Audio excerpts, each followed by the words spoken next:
آج میری بہن کی شادی کو 6 سال ہو گئے ہیں۔ میں کبھی بھی اس کے گھر نہیں گیا۔ عید، شب برات، خوشی، غمی کبھی بھی نہیں۔ بس ابو یا امی جاتے ہیں۔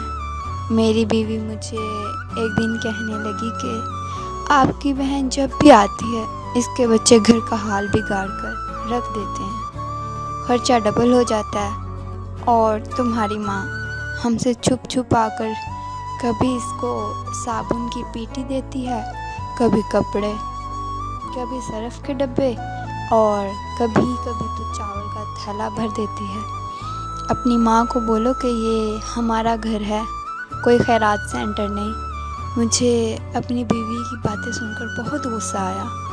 میں بہت بمشکل سے اپنے گھر کا خرچ پورا کر رہا ہوں، اور میری ماں سب کچھ میری بہن کو دے دیتی ہے۔ میری بہن ایک دن ہمارے گھر آئی ہوئی تھی تو اس کے بیٹے نے ہمارے ٹی وی کا ریموٹ توڑ دیا۔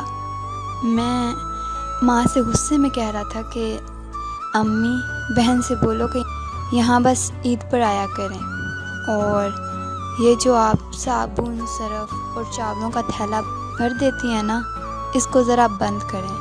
میری ماں بالکل خاموش رہی، لیکن میری بہن نے ساری باتیں سن لی تھیں۔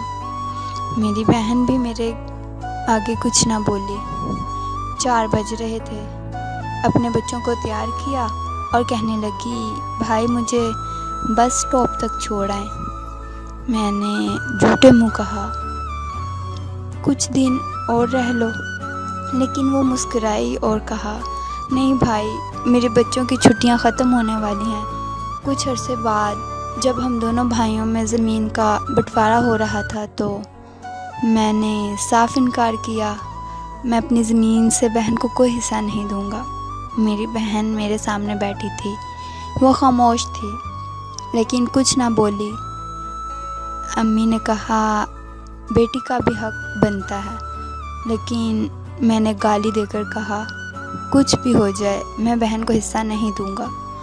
میری بیوی بھی میری بہن کو بہت برا بھلا کہنے لگی، لیکن وہ بیچاری بالکل خاموش تھی۔ میرا بڑا بھائی خود سے علیحدہ ہو گیا، اور کچھ وقت کے بعد میرے بڑے بیٹے کو بی پی ہو گیا۔ میرے پاس اس کا علاج کروانے کے بالکل بھی پیسے نہیں تھے۔ بہت ہی پریشان تھا میں، اور ہر بندے سے قرض بھی لے چکا تھا، لیکن میری پریشانی ٹلنے کا نام ہی نہیں لے رہی تھی۔ میں اس وقت شدید پریشان تھا۔ میں کمرے میں اکیلا بیٹھا تھا اور شدید رو رہا تھا۔ اس وقت میری وہی بہن میرے گھر آ گئی۔ میں نے بہت غصے سے بولا، لو جی، اب اس کی کمی تھی، اب یہ آ گئی ہے منحوس، میری پریشانی اور بڑھ جائے گی۔ میں نے اپنی بیوی کو کہا کہ کچھ تیار کرو بہن کے لیے۔ میری بیوی میرے پاس آئی، کوئی ضرورت نہیں گوشت یا بریانی بنانے کے لیے، یہ ویسے بھی بھوکا ہے، جب دل کرتا ہے آ جاتی ہے۔ ویسے بھی ہمارے مالی حالات ٹھیک نہیں ہیں، اور نہ ہی ابھی ہماری گوشت یا بریانی بنانے کی گنجائش ہے۔ پھر 1 گھنٹے بعد وہ میرے پاس آئی اور مجھے کہنے لگی کہ میرے بھائی پریشان نہ ہو۔ میری بہن نے میرے سر پہ ہاتھ پھیرا اور کہا کہ بڑی بہن ہوں تمہاری، اب تک تو تم میری گود میں کھیلتے رہے ہو، اور اب دیکھو مجھ سے بھی کافی بڑے لگتے ہو۔ پھر میری بہن میرے قریب ہوئی، اپنے پرس سے اس نے سونے کے کنگن نکالے۔ میری بہن نے وہ کنگن میرے ہاتھ پر رکھے اور مجھ سے بولی کہ تم ایسے پریشان ہوتے ہو۔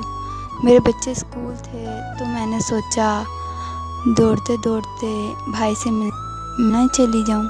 سنا ہے کہ میرا پیارا بھائی بہت پریشان ہے، اب اس پریشانی میں بڑی بہن اپنے بھائی کے کام نہیں آئے گی تو اور کون اس کے کام آئے گا؟ تو پریشان نہ ہو، کنگن اپنے پاس رکھ، اگر اور بھی کسی چیز کی ضرورت ہو نا تو بلا جھجک اپنی بہن سے مانگ لینا۔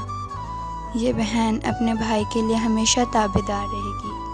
اور ہاں، یہ کنگن بیچ کر اپنے بیٹے کا علاج کرواؤ۔ اپنی شکل تو دیکھو ذرا، کیسی حالت بنا رکھی ہے۔ میری آنکھوں سے آنسو رکنے کا نام ہی نہیں لے رہے تھے۔ میں خاموش تھا اور اپنی بہن کی طرف مسلسل دیکھے جا رہا تھا۔ پھر وہ آہستہ سے میرے پاس آئی اور ہلکے سے میرے کان میں بولی کہ ان کنگن کے بارے میں کسی کو بھی مت بتانا، تجھے میری قسم ہے۔